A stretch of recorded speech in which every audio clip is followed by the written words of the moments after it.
Lauren Gates sat alone in the wide leather seat of first class, the low hum of the plane surrounding her like a gentle song, a sound she had always found comforting in a world where sound and touch were her only guides. At 20 years old, she was the beloved only child of William Gates, a billionaire whose name often filled newspaper headlines for his business successes and grand donations. Lauren had grown up in a life of quiet luxury, grand houses, private tutors, carefully chosen companions, but inside, she carried a world of darkness. Blind since birth, she had learned to move with graceful confidence, her white cane an extension of her body, her ears finely tuned to the smallest sounds. Tonight, however, was different. For the first time, she was traveling without an assistant, without her father or any protective presence to guide her. William had gently encouraged her to do this, believing she needed to feel the strength of independence. "You will be safe, my dear," he had said that morning, his deep voice filled with both pride and worry. "You are stronger than you think." Those words echoed in her memory as the plane cut through the night sky. She rested her head back against the seat and tried to imagine the dark clouds beyond the window, though she had never seen them. She pictured them as soft blankets folding around the aircraft, just as she had imagined stars as tiny bells of light, twinkling like distant music. Far behind her, in the coach section where seats were narrow and voices overlapped in a soft buzz, 12-year-old Maya Johnson clutched a worn denim backpack against her chest. Inside it lay a folded scarf with bright red flowers, her late mother's favorite. It smelled faintly of lavender, a scent that made Maya feel both comforted and brave. Maya's family lived in a small town in Alabama, a place where summer heat shimmered on long dusty roads and neighbors greeted each other by name. Her father worked double shifts at a repair shop, and her grandmother baked cornbread for the whole block on Sundays. Money was always tight, and this flight to Los Angeles was a gift from her aunt, a chance to spend the summer in a bigger world. For Maya, the trip felt like stepping into a storybook. She pressed her face against the cold window, watching the blur of runway lights vanish into black sky as the plane climbed higher, her heart racing with excitement and a little fear. As the cabin settled into quiet, Lauren reached for the small cup of tea a flight attendant had placed on her tray. Her fingers moved carefully over the cup's rim, sensing the warmth, and she smiled politely at the attendant's whispered assurance. She felt the subtle shift of air as people walked down the aisle, heard the soft rustle of magazines and the click of seat belt buckles. Every sound painted a picture. She could almost see the woman across the aisle flipping a page, the low murmur of a man adjusting his jacket. In these moments, Lauren felt not blind but attuned to a different, richer world. Yet a small ache lingered in her chest, a quiet loneliness she rarely spoke of. She wondered what colors looked like, what blue really meant when people described it as cool and endless, or how green could feel alive.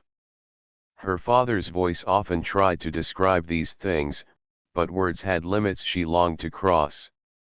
Meanwhile, Maya's seatmate had fallen asleep, and the cabin lights dimmed until only soft reading lamps glowed here and there. The plane rocked slightly, a gentle turbulence that made Maya clutch her armrest. Her mother used to calm her during storms with stories about brave travelers and hidden treasure, and for a moment, Maya wished she could hear that soothing voice again. As she reached for her backpack to comfort herself with the familiar scarf, a sudden bump of turbulence caused something small and white to roll into the aisle with a faint clatter. She bent down, surprised to find a sleek white cane, its polished handle cool beneath her fingers.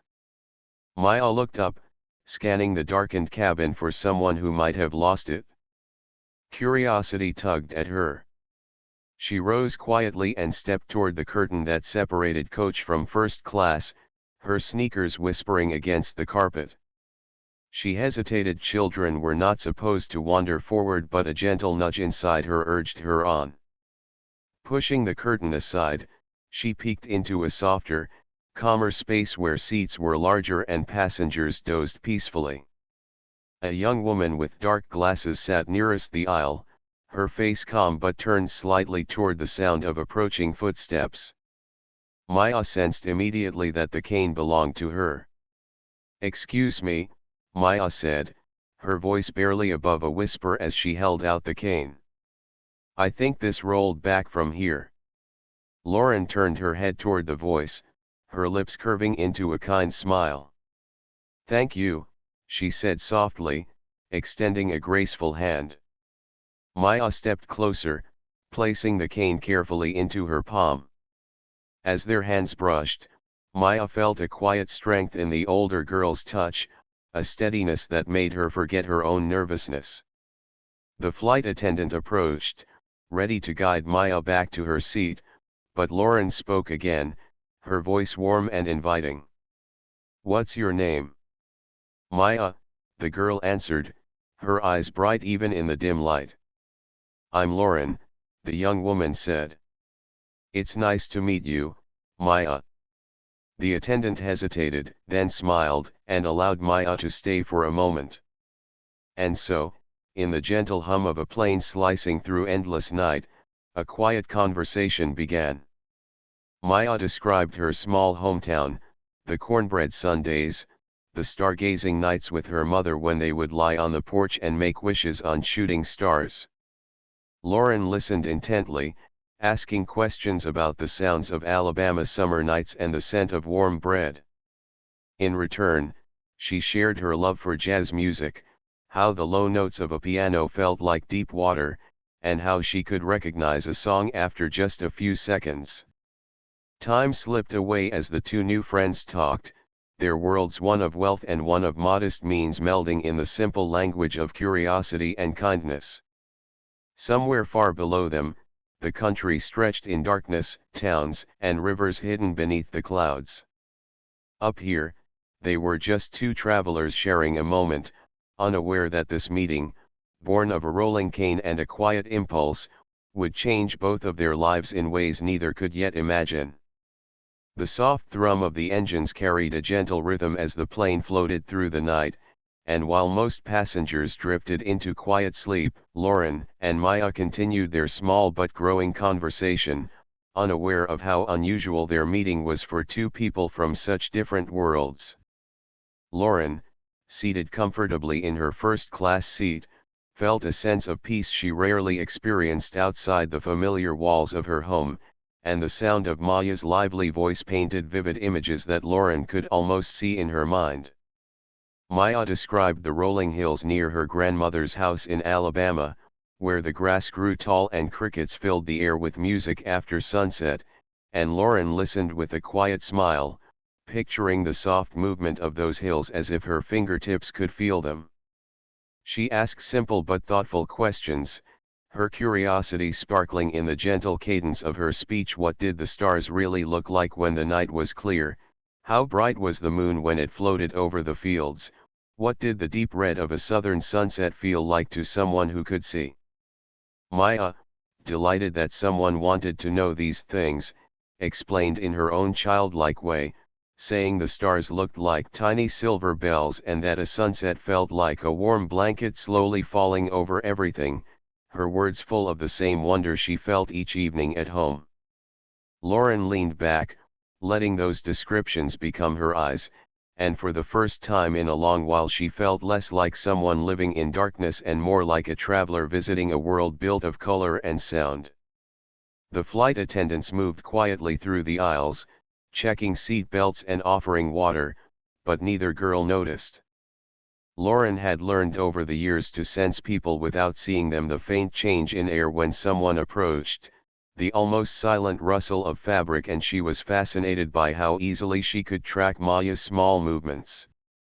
Maya, in turn, was fascinated by Lauren's ability to listen so closely, to nod at just the right time, to laugh softly at a story about a clumsy puppy even though she had never seen one tumble across a room. Maya thought of her own life back home, the tiny house filled with love but always stretched by bills and long work days, and she wondered what it might be like to live in Lauren's world, where private jets and sprawling mansions were normal.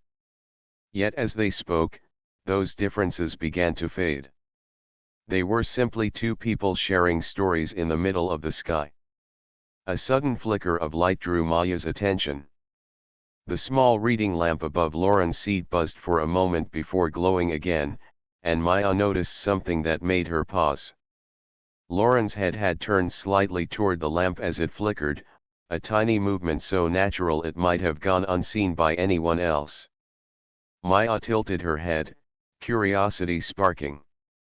She watched closely as the light dimmed again, and once more Lauren's chin lifted as though she could sense it.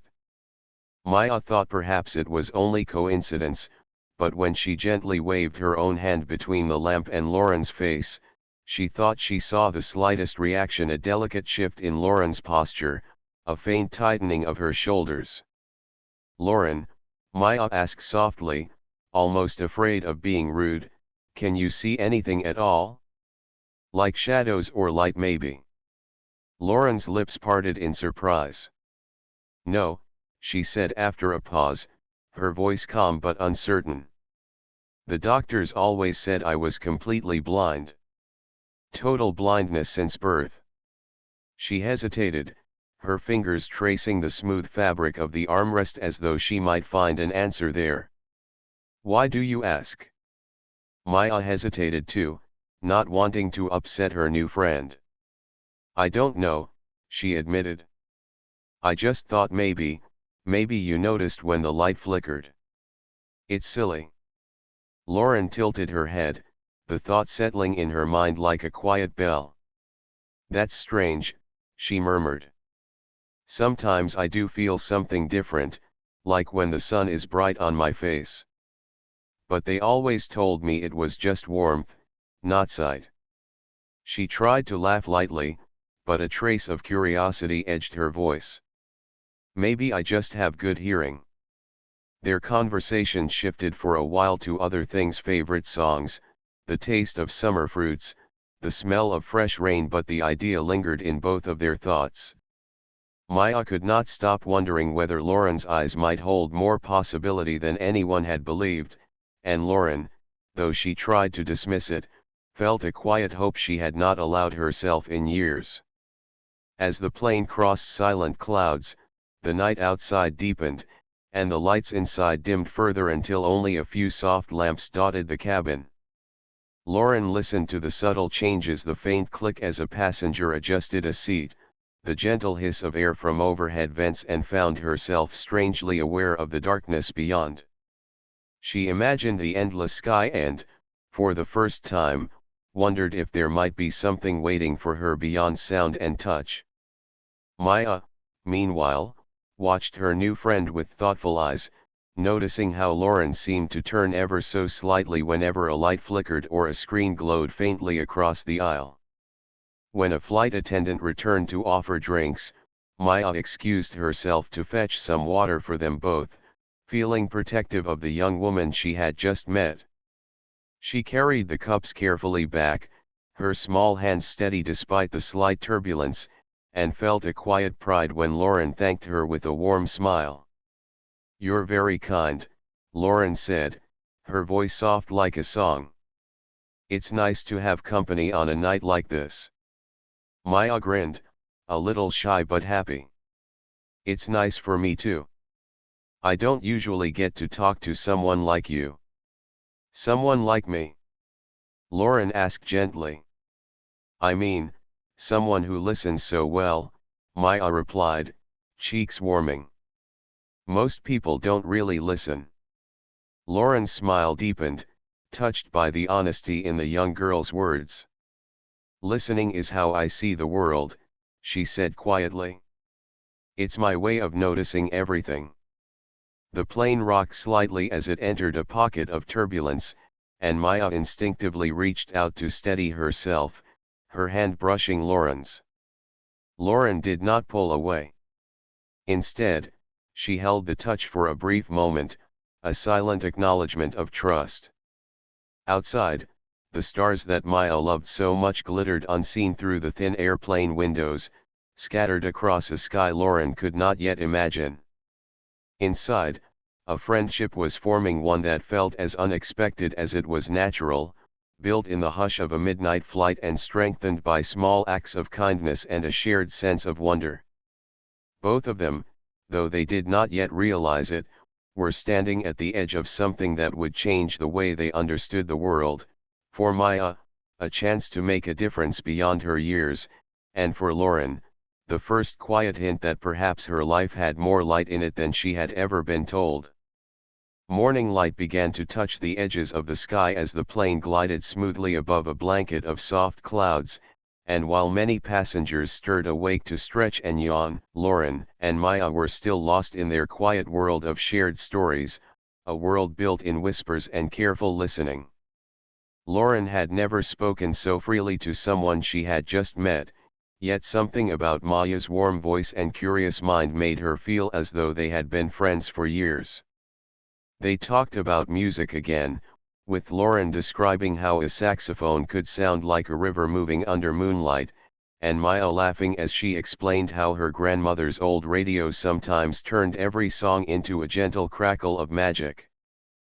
But beneath their easy conversation, Maya's thoughts kept circling back to what she had noticed during the night: the subtle way Lauren's head had turned toward every flicker of light, the small flinch when Maya had waved her hand near her face. It was a puzzle that refused to leave her alone, and as the first streaks of dawn spilled across the cabin, casting faint pinks and golds that Lauren could not see, Maya felt her curiosity growing stronger.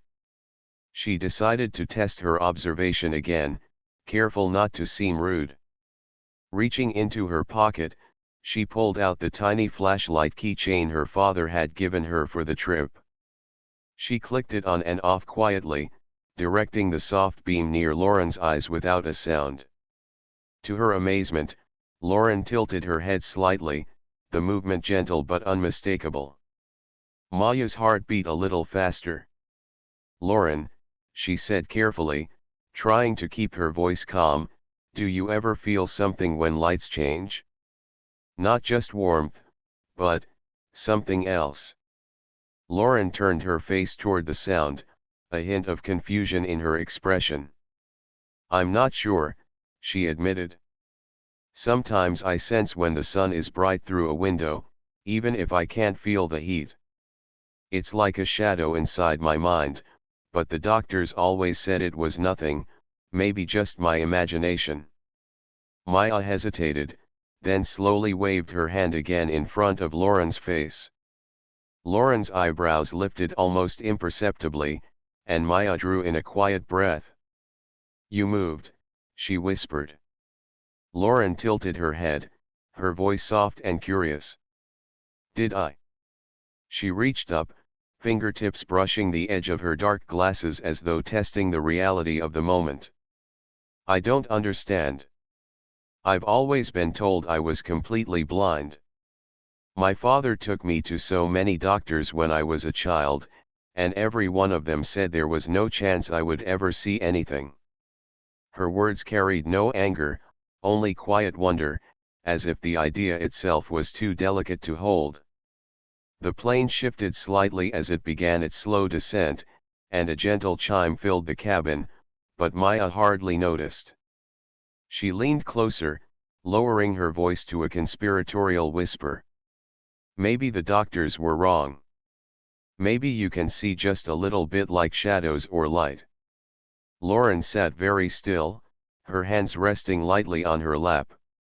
A part of her wanted to brush off the thought, to remind herself of the countless tests and expert opinions, but another part, a part she usually kept hidden, stirred with a small, aching hope. She remembered faint moments from childhood when she thought she had caught a flicker of brightness behind her eyelids, memories she had dismissed as dreams. Could it be real? "It's strange," she said finally, her voice almost trembling.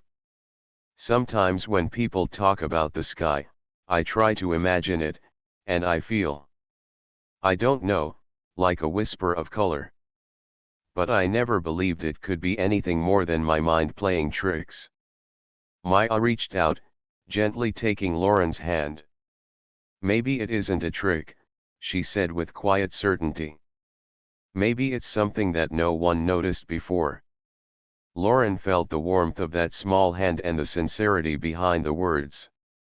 For years she had accepted the darkness as unchangeable, had built her life around sound and texture and memory, but now a fragile possibility bloomed in her chest.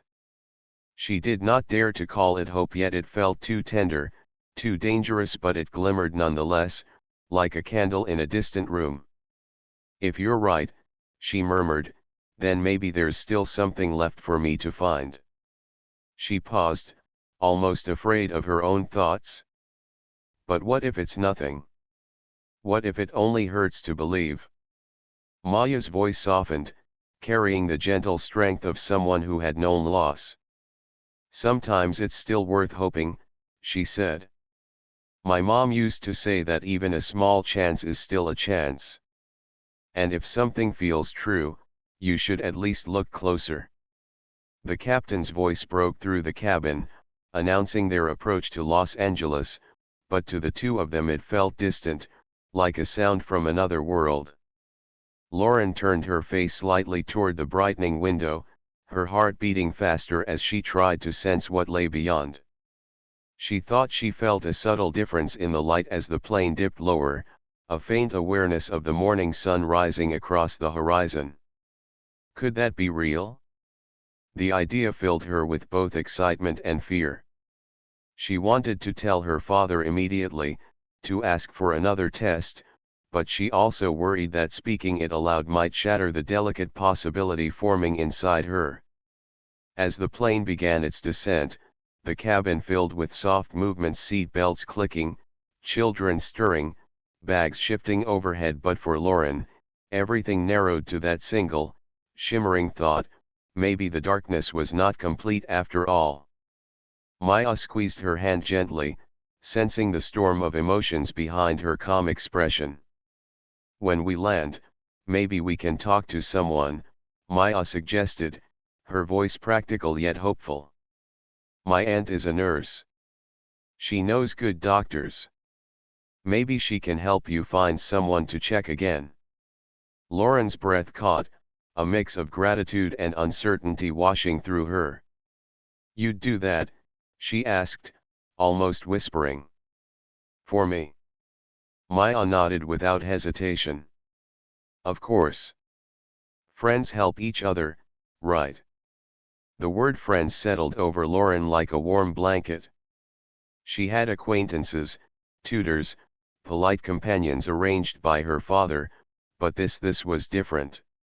It was friendship born not of arrangement but of choice, a connection that had grown naturally in the quiet hours of a night flight.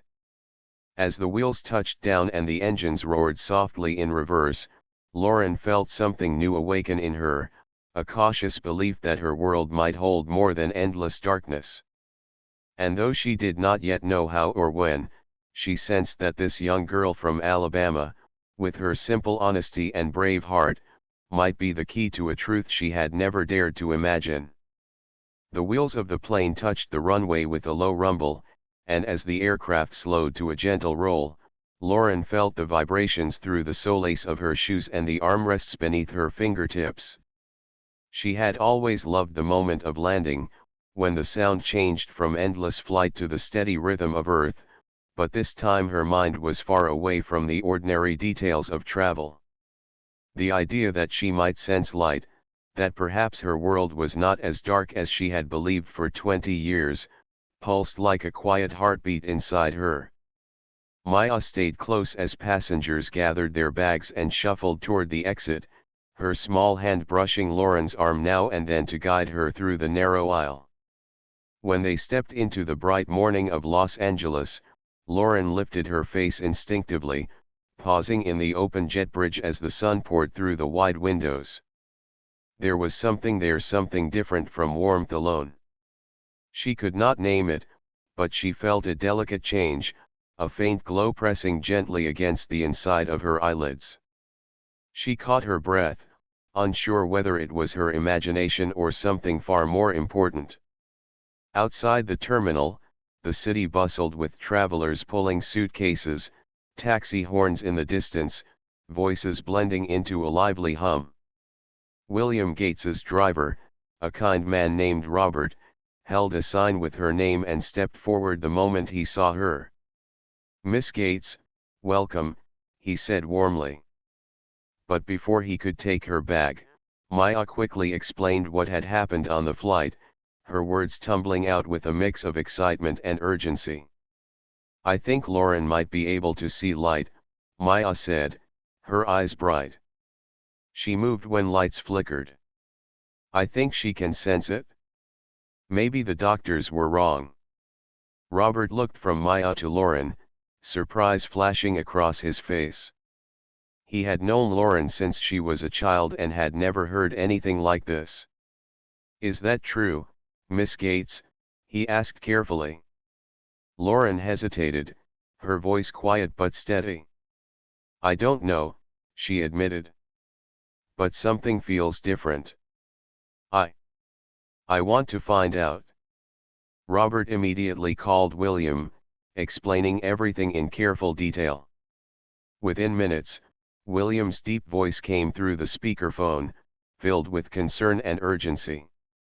"Lauren, my dear, are you all right?" he asked. "Completely," she replied, her tone calm though her heart raced. But Maya noticed something no one else ever has. "Maybe we should see a doctor. Today, if possible." There was a brief pause, then William's answer came with quiet determination. "Of course. I'll arrange it right now." Robert guided both girls into the sleek black car waiting at the curb, and as they drove through the wide Los Angeles streets lined with palms, Lauren listened to the sounds of the city car horns, the distant cry of gulls, the rush of traffic, and all the while she kept turning her face toward the windows, sensing subtle changes in brightness as the sun shifted behind passing buildings. It felt like standing at the edge of a long locked door, a key just within reach. Within an hour, they arrived at a private medical center where William waited in the lobby, his tall frame and silver hair unmistakable. He moved forward quickly, embracing his daughter with arms that trembled slightly. "I can hardly believe this," he said, his voice low but full of hope. After all these years, he thanked Maya warmly, his eyes shining with gratitude. "You may have given us a gift we never expected," he said, and Maya, shy but proud, only smiled and nodded. A specialist named Dr. Martinez, known for treating rare eye conditions, welcomed them into a quiet examination room filled with the clean scent of antiseptic and soft music playing from hidden speakers. The doctor listened carefully as Lauren described what had happened on the plane, her gentle voice steady despite the swirl of emotions inside her. Maya added her observations, explaining every detail of the flickering lights and Lauren's small reactions. Dr. Martinez nodded thoughtfully and began a series of tests: soft lights, gentle flashes, movements of shadow. Lauren followed instructions with quiet focus, and each time she turned her head at the exact moment a light shifted, the doctor's smile grew wider. After nearly an hour of careful examination, Dr. Martinez sat back, eyes bright with excitement. "Lauren," he said kindly, "it appears you were born with a rare but treatable condition. The nerves in your eyes can sense light, but a thin layer of scar tissue has blocked normal vision. It's remarkable this was never discovered before. With a simple, non-invasive procedure, there is a strong chance we can restore a significant amount of your sight." The words settled over the room like a gentle sunrise. William gripped his daughter's hand, his voice breaking with emotion. "After all these years, you mean she could truly see?" Dr. Martinez nodded. "Yes. The potential is very real. And the sooner we begin, the better." Lauren sat very still, the doctor's words echoing like distant bells. For years she had accepted darkness as permanent, building her life around sound and touch. Now a door she had long believed locked forever stood slightly open. She thought of the countless times she had imagined colors, the way people described blue as endless or green as alive. Her chest tightened with a mixture of awe and fear. "Is it safe?" she asked softly. "Yes," Dr. Martinez assured her. "It's a straightforward procedure. We can schedule it as soon as you are ready." William turned to Maya with deep gratitude. "You noticed something even the best specialists missed for 2 decades, he said, his voice thick with emotion. "You've given my daughter a chance at a different life." "Thank you, Maya, from the bottom of my heart." Maya looked down, shy under the praise, but inside she felt a warm glow. "I just thought it was important," she said quietly. That evening, after a simple dinner in William's quiet Los Angeles home, Lauren and Maya sat together on the back patio while the city lights sparkled faintly in the distance.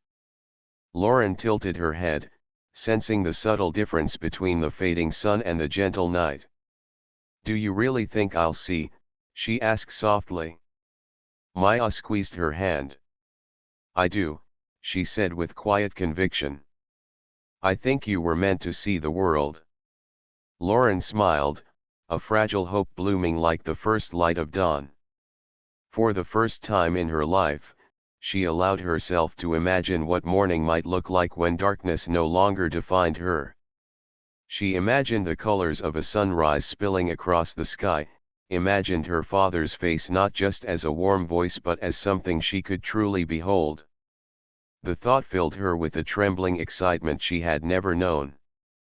And as the night deepened around them, Lauren felt a sense of wonder that this journey begun on an ordinary flight and sparked by a young girl's careful observation might soon lead her from a lifetime of darkness into a world full of light. 3 months later, the quiet gates of William Gates's private home opened to a bright morning that shimmered with possibility, and inside the wide garden Lauren stood perfectly still, her hands resting lightly on the arm of a wooden chair as she felt the gentle warmth of the rising sun touch her skin. The soft fragrance of roses drifted across the air, carried by a mild breeze that whispered through the leaves of tall maple trees, and somewhere a bird sang a sweet, high note that floated like a ribbon through the calm. Today was not an ordinary day. It was the day her bandages would finally come off, the day she would discover if the surgery Dr. Martinez had performed had truly given her the gift everyone had hoped for. The weeks of careful recovery had been filled with cautious excitement and long conversations with Maya, who had visited often and who always managed to bring laughter and courage into the house. Together they had shared music and stories, each visit a reminder of the strange and wonderful journey that had started on a late-night flight and carried them both to this moment. William stood nearby, his silver hair shining faintly in the morning light, his proud and nervous smile reflecting both joy and fear as he watched the doctor prepare.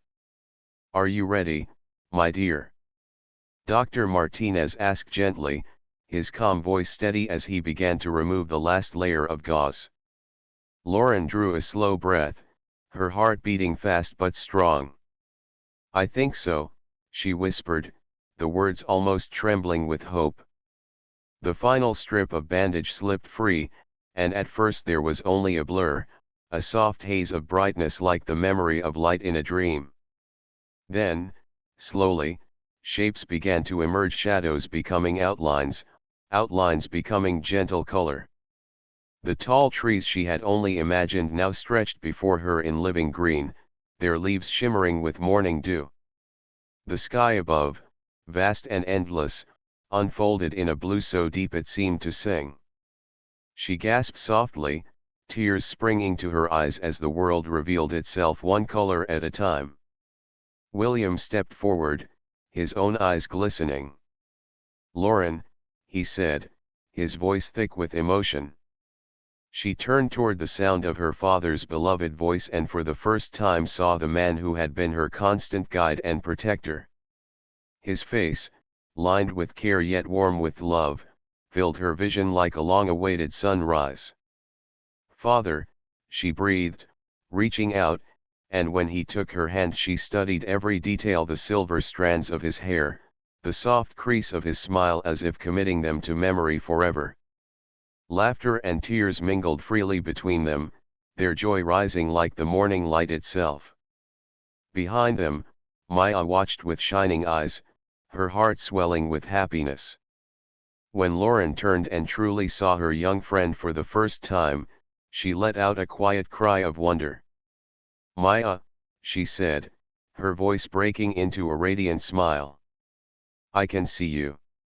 Maya stepped closer, her grin wide and bright, and Lauren took in every detail: the gentle curl of her dark hair, the bright spark of her brown eyes, the kindness written across her face.